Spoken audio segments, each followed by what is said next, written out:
নমস্কার, আমার YouTube channel দিশারিতে সকল ছাত্রছাত্রীকে স্বাগত জানাই। তোমরা যারা আমার চ্যানেলে নতুন আছো তারা অবশ্যই আমার চ্যানেলটা সাবস্ক্রাইব করো, আর ভিডিও দেখে যদি ভালো লাগে অবশ্যই ভিডিওতে একটি লাইক আর কমেন্ট করে দিও। পারলে বন্ধুদের মাঝে শেয়ার করো, তাতে তাদের উপকার হবে। ক্লাস 8-এর একটি টেক্সট আজ আমি বোঝাবো, একটি চড়াই পাখি, তারাপদ রায়ের লেখা। তারাপদ রায়ের এই কবিতাটি নেওয়া হয়েছে তার শ্রেষ্ঠ কবিতা কাব্যগ্রন্থ থেকে। একটি চড়াই পাখি কবির জীবনে বা কবির বাড়িতে কিভাবে আশ্রয় নিয়েছে, কিভাবে কবির দিনকে মাতিয়ে রেখেছে, সেটাই আমরা এই কবিতায় বুঝবো। কবিতাটি যদিও খুবই সহজবোধ্য, তাও একটু ধরে বোঝাচ্ছি, একটু বুঝে নাও। চতুর চড়ুই, চতুর মানে চালাক। চতুর চড়ুই এক ঘুরে ফিরে আমার ঘরেই বাসা বাঁধে। কবির ঘরে এসে বারবার করে এই চড়াই পাখি বাসা বাঁধে। অন্ধকার ঠোঁটে নিয়ে সন্ধ্যা ফেরে যেই সেও ফেরে।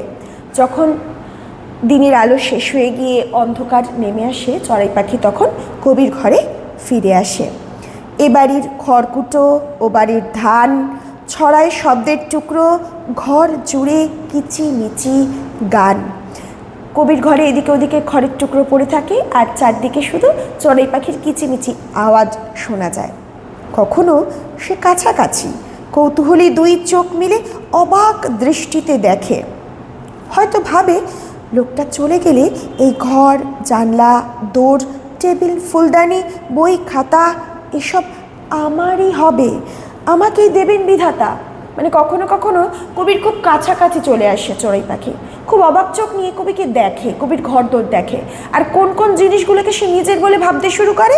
এই যে ঘর, দৌড়, দৌড় মানে দরজা, জানলা, টেবিল, ফুলদানি, বই, খাতা, এই সব কিছু, এই সব আমারই হবে দিয়ে হাইফেন দিয়ে কোয়েশ্চেন দেবে কোন কোন জিনিসগুলো চড়াই তার নিজের হবে বলে মনে করছে। খুব ইম্পর্টেন্ট প্রশ্ন, একটু দেখে নিও। আমাকেই দেবেন বিধাতা, বিধাতা অর্থাৎ ঈশ্বর কবির অনুপস্থিতিতে এইগুলো চড়াই পাখিকে দিয়ে দেবেন। আবার কার্নিশে বসে চাহনিতে তাচ্ছিল্য, মজার ভাবটা যেন এই বাজে ঘরে আছে নিতান্ত মায়ার শরীর আমার। তাই তাচ্ছিল্য মানে তুচ্ছ, ছোট করার যে ভাব, তুচ্ছ করার যে ভাব, যে আমি এই ঘরে শুধু শুধু রয়েছি, একদম ভালো না ঘরটা আমার জন্য, বাজে ঘর, কারণ আমার মায়ার শরীর, তাই ছেড়ে যেতে পারছি না। ইচ্ছে হলে আজই যেতে পারি এ পাড়ার ও পাড়ার পালেদের বসেদের বাড়ি। আন্ডারলাইন করো, এই কোয়েশ্চেনটাও ছোট প্রশ্ন হিসেবে খুব দেয়। চড়াই পাখি কাদের বাড়ি উড়ে যাওয়ার কথা ভেবেছে, তবুও যায় না চলে, এতটুকু দয়া করে পাখি।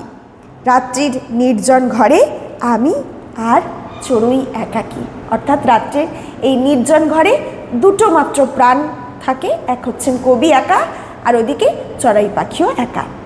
কবিতাটি ভালো লাগলে অবশ্যই লাইক কমেন্ট করো। সাথে থাকার জন্য অসংখ্য ধন্যবাদ।